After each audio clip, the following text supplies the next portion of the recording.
Ladies and gentlemen, Mr. Cassandra is back with another lesson. Chapter 7.3, Zero and Negative Exponents. It is a fact that anytime you take a number and divide it by itself, then you get 1. So anything divided by itself is 1. So I think you would agree that 4 divided by 4 is equal to 1. Negative 3 divided by negative 3 is equal to 1.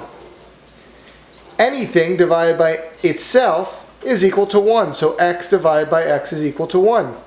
So wouldn't you agree that 7 to the 4th power divided by itself, 7 to the 4th power, would equal 1? Wouldn't you agree that 2 to the 3rd power divided by 2 to the 3rd power is equal to 1? Or negative 5 to the 11th power divided by negative 5 to the 11th power would equal 1. Of course.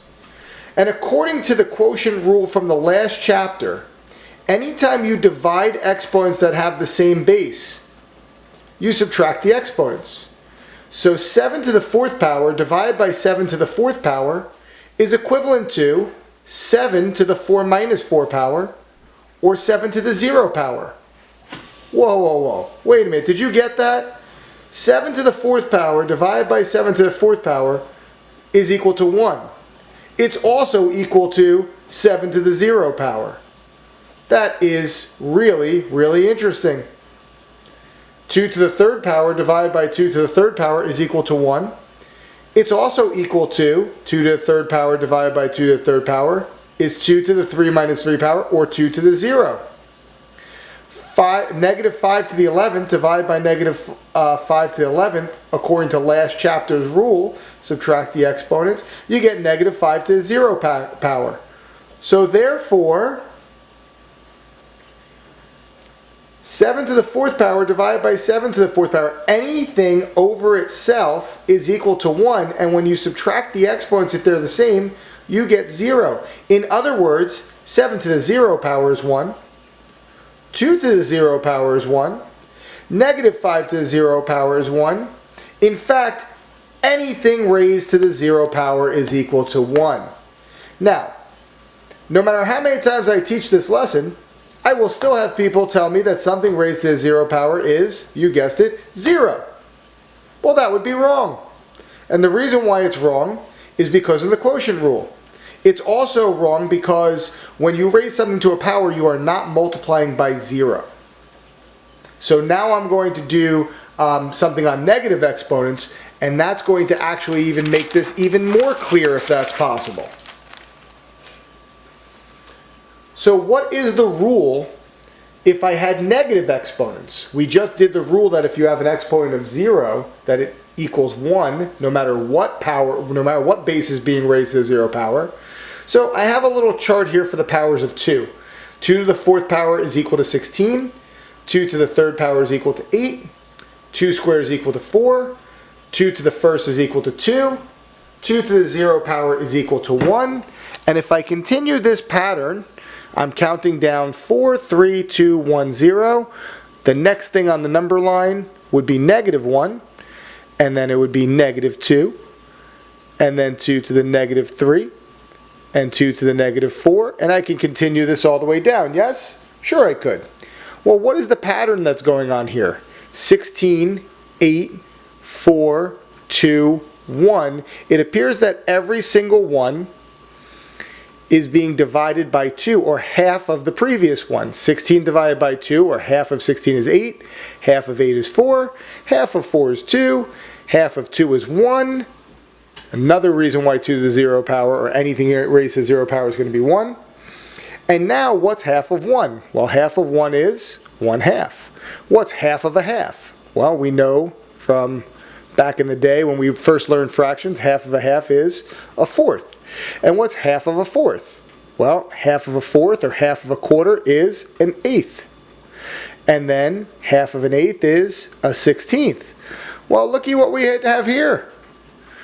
We have the same numbers for 2 to the 4th and 2 to the negative 4th with 16.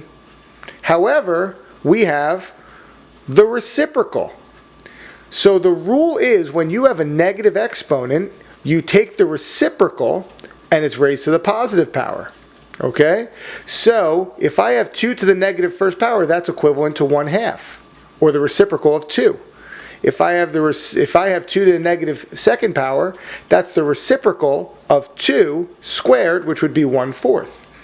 So it's 1 over 2 squared. This is 1 over 2 to the third. And this is equal to 1 over 2 to the fourth. All right, let's see if that works for any number. How about for 3? Well, 3 to the fourth is 81. 3 to the third power, 3 times 3 times 3 is 27. 3 squared is 9. 3 to the first power is 3. And 3 to the 0 power we know is 1. If I continue that that pattern of powers, 4, 3, 2, 1, 0, negative 1, negative 2, negative 3, negative 4. And what am I doing with each one here? It looks like I'm dividing by 3 or taking a third. So a third of 81 is 27. A third of 27 is 9. A third of 9 is 3. A third of 3 is 1. And a third of 1 is 1/3, or 1 over 3 to the first power. A third of a third is 1/3 times 1/3, which is 1/9, or 1 over 3 squared. A third of 1/9 is 1/27th, or 1 over 3 to the third power. And this would be 1 over 81, which would be 1 over 3 to the fourth power. So the rule is, what is the rule for negative exponents is that if you have any base raised to a negative exponent, it's 1 over that base raised to the positive. That is the rule. What happens if the negative is in the denominator? Well, if I have 1 over and I have x to a negative power in the denominator, well, as the song says, it started from the bottom, now it's here, at the top. And then last but not least, I have a fraction raised to a negative exponent.